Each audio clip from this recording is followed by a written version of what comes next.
Again, it goes back to, are you going to be a fit for the kind of person that they're looking for? That's kind of the whole point of the interview, of the application process, is are you that match?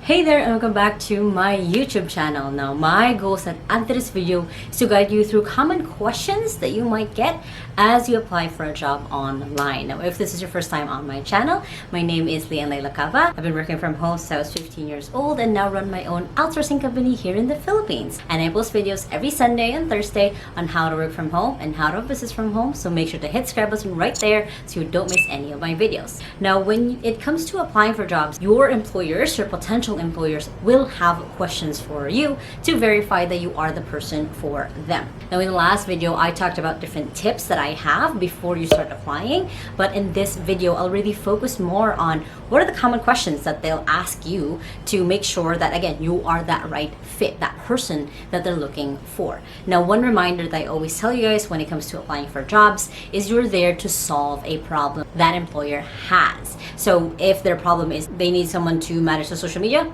they hire a social media manager. If they need someone to do more of the admin tasks, they hire a virtual assistant. So there's always some sort of problem that you're solving for them to help them move to the next level inside of their business. So this is what you need to keep in mind as you answer the questions that your possible employer might have.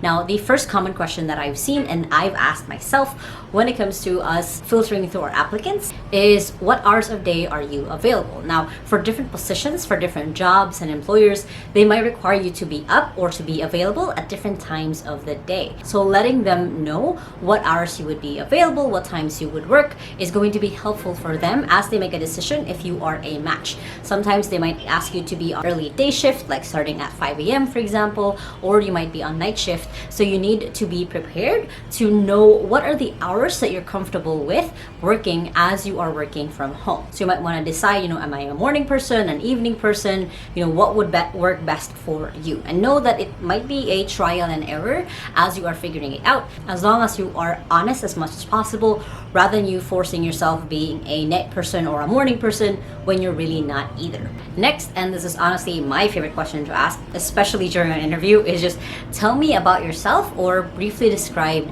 yourself. So when an employer asks you this question, they're trying to see how your story matches with the problem that they're trying to solve. So for example, let's say one of the positions that we have hiring right now inside of my agency, by the way, you guys can go to 2xu.com/join us to see what positions we have available. But right now, as I'm filming this, we're looking for a content writer assistant. So of course, when I ask this question, I'm going to be looking for people who have a strong writing background, who can relate to wanting to keep writing, because that is what this position entails. So when an employer asks you this question, they're trying to see, again, if your story fits the kind of person that they need for this position. So kind of prepare yourself a brief introduction. It doesn't have to be a summary of your resume. It can be that you are telling more about yourself, of your story, of your likes and dislikes. So again, they're seeing if you could be a match for the position. Next is going to be a question of, how did you hear about this position? This is mostly for them to track where their strongest number of applicants is coming from. So whether that's LinkedIn, whether you're a referral or from Facebook,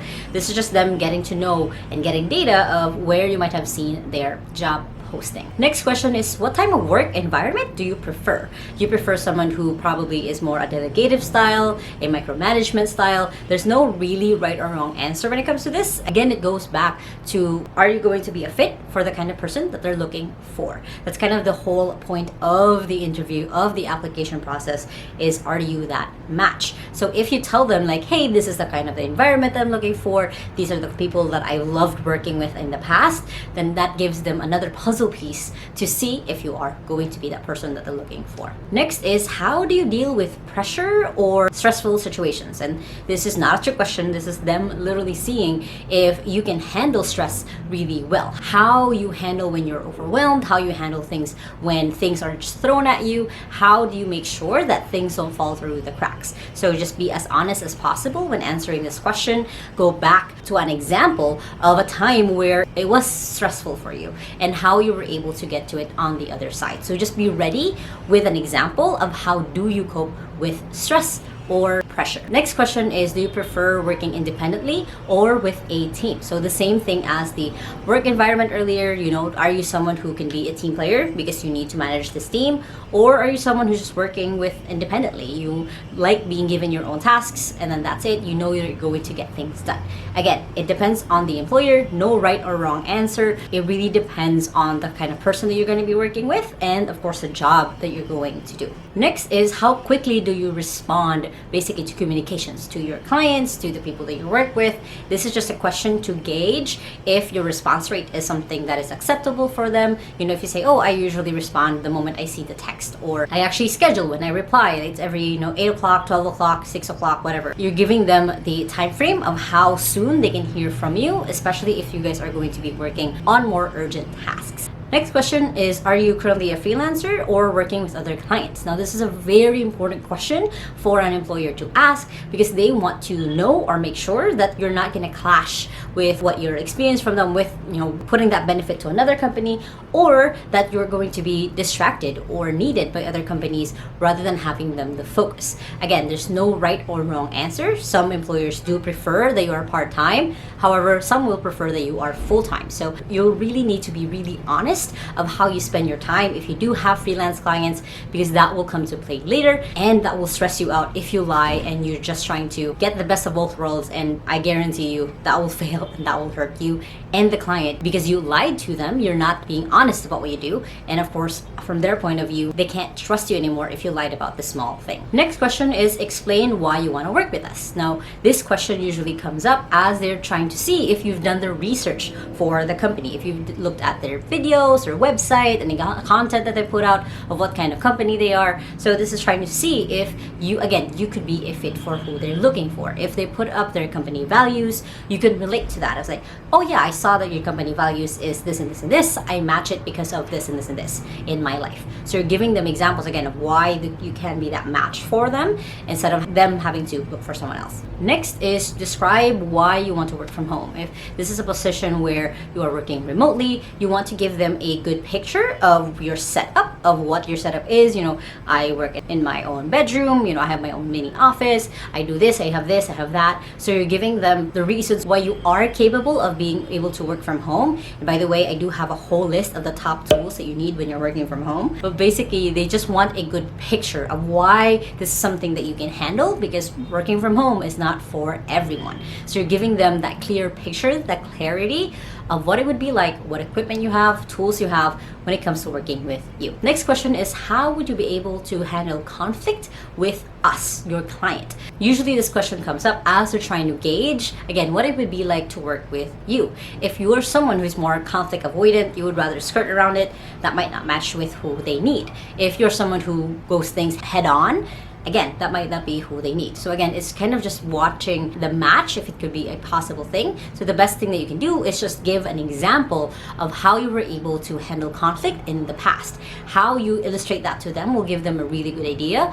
if, again, you can be a good fit for who they're looking for. Another question is, how would you handle it if you were given a task and that you had no idea about? It was outside of your expertise. So the way that you answer this is basically, what is your process usually of learning? What is your process of problem solving? So again, it's best here if you give an example of how you're able to do this in the past, how you're able to handle this in the past, and how you are aiming to handle this while working with them. When it comes down to it, again, an employer is just really trying to see if you are the person that they're looking for their business. So it's always best that you go through these questions again, you practice how you're going to answer them, how you're going to address them, so then when they do ask it, when they call you up on the phone, do a video interview for some reason, or even just through email, you already have a very confident set of answers that you're able to show them. Now, if you guys like this video, make sure to hit the thumbs up button right there and comment below what other tips do you have